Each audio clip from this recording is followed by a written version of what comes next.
ሮቦት መነኩሴ ጃፓኖች እንግዲህ በሮቦት ምርምር ረፍት የላቸውም።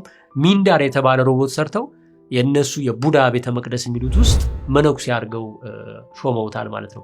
የ400 ዓመት ዕድሜ ያለው የኮዳይ ጂ የቡዳ እምነት ቤተ መቅደስ ውስጥ ነው ይሄ የኤአይ ሮቦት መነኩሴ በይፋ የተሾመው።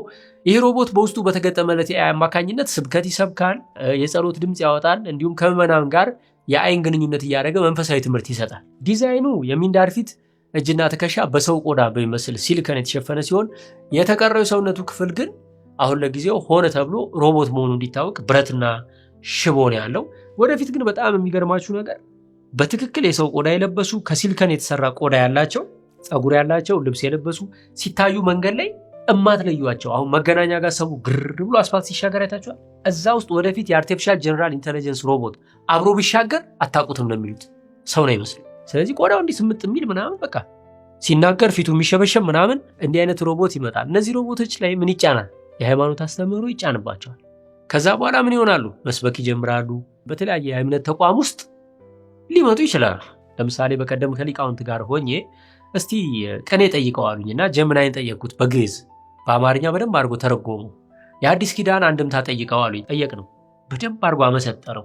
ድጓ ጠይቀው አሉ፣ ዜማ ጠየቅ ነው ትርጉሙን ተነተነው። ቅዳሴ ጠይቀው አሉ፣ ተጠየቀ፣ በአማርኛ በደንብ አድርጎ ተነተነው። ለምን? እነዚህን መጽሐፍት በሙሉ ኤአዩ ተመግቧል። ስለዚህ ዛሬ ቅዳሴ ያውቃል፣ ድጓ ያውቃል፣ ጾመ ድጓ ያውቃል፣ ፍትሐ ነገሥት ያውቃል፣ ስንክሳር ያውቃል፣ እንዲሁም ደግሞ ቅኔ ያውቃል። ስለዚህ የሃይማኖት አባቶች፣ የእምነት ተቋማት አስተምህሮቻችሁ ላይ አርቲፊሻል ኢንተለጀንስ ወደፊት እየሸረሸረ እየበረዘ እየቀየረ አደጋ እንዳያመጣ አሁን ላይ ምን እየሰራችሁ ነው? ይሄንን ትልቅ ጥያቄ ማንሳት ፈልጋለሁ።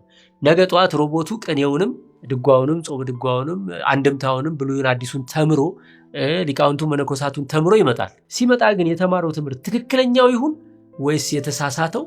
እንዴት ነው ትውልዱ እንደ ቀልድ በስልኩ ነገ ጠዋት መንፈሳዊ ትምህርቶችን ኤአይን መጠየቅ ይጀምራል። ሲጀምር የሚያገኘው መልስ ትክክለኛ ይሁን አይሁን እንዴት ነው የምታረጋግጡት? ይሄንንስ ለማስተካከል ምን እየሰራችሁ ነው? መልሱ ለእናንተ ተወዋለሁ። ለማንኛውም እንግዲህ የሮቦትና የአርቲፊሻል ኢንተለጀንስ አካሄድ ወዴት እየሄደ እንደሆነ ሁላችሁም እንድትረዱት አደራለሁ ማለት ነው።